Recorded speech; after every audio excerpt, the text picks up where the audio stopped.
कांता देवी की 4 बहुएं थी। चारों का आपस में अच्छा व्यवहार था।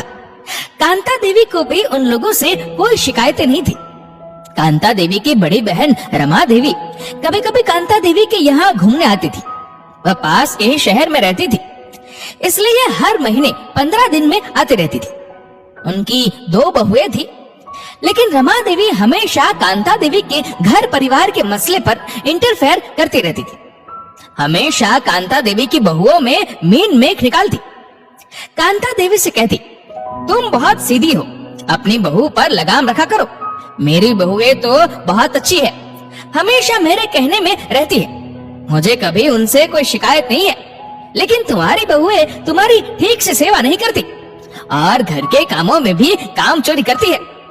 कांता देवी बोली, अरे नहीं, ऐसी कोई बात नहीं है, थोड़ा बहुत तो चलता है हर घर में। 1-2 बार ऐसा बोलकर कांता देवी बात को टाल जाती।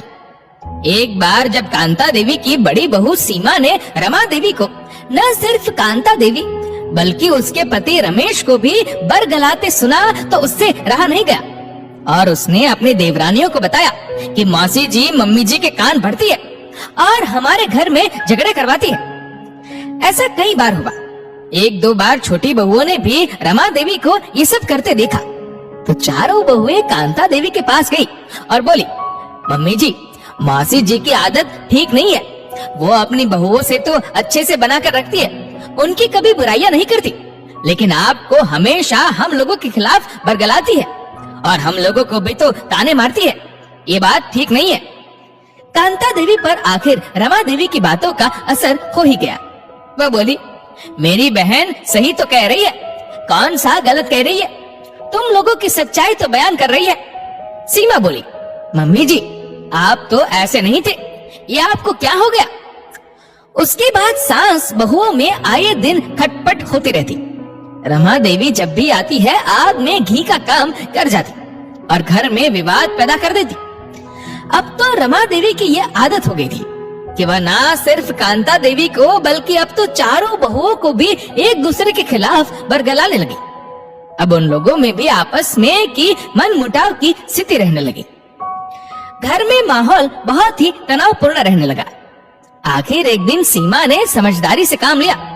उसने सोचा कि आखिर मौसी जी ने हमारे घर का माहौल खराब कर ही दिया, सब उन्हीं का कीड़ा धरा है।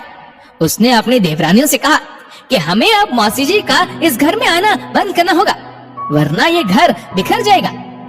एक बार जब मौसी जी आई और वह कांता देवी से फिर बहुओं की बुराई करने लगी तो चारों बहुएं उसके पास पहुंच गई और बोली, मौसी जी, आप अपने घर का माहौल तो अच्छा बनाए रखे हो, कभी अपनी बहू की बुराई नहीं करती हो, फिर हमारे यहाँ हर वक्त मम्मी जी को हम लोगों के खिलाफ क्यों बरगलाती हो। हमारे घर में हमेशा तनाव का माहौल रहता है। आप बड़ी है, आपको तो इतना समझदार होना चाहिए कि किसी टूटे घर को भी जोड़ दे और आप एक जुड़े घर को तोड़ देना चाहती है। इससे बेहतर होगा आप ना आए। मौसी जी को बुरा लग गया और उसने आना बंद कर दिया, लेकिन उसके बाद उनके घर के हालात फिर से पहले जैसे हो गए और खुशियाँ लौट आई। आपस में प्यार बनाए रखने और घर को जोड़े रखने के लिए बुरी संगत को छोड़ देना ही बेहतर है। दोस्तों, इस वीडियो को लेकर आपकी क्या राय है नीचे कमेंट करके जरूर बताएगा। और अगर आपको वीडियो अच्छा लगा हो तो इस वीडियो को लाइक करेगा, शेयर करेगा ज्यादा से ज्यादा लोगों तक और ऐसे ही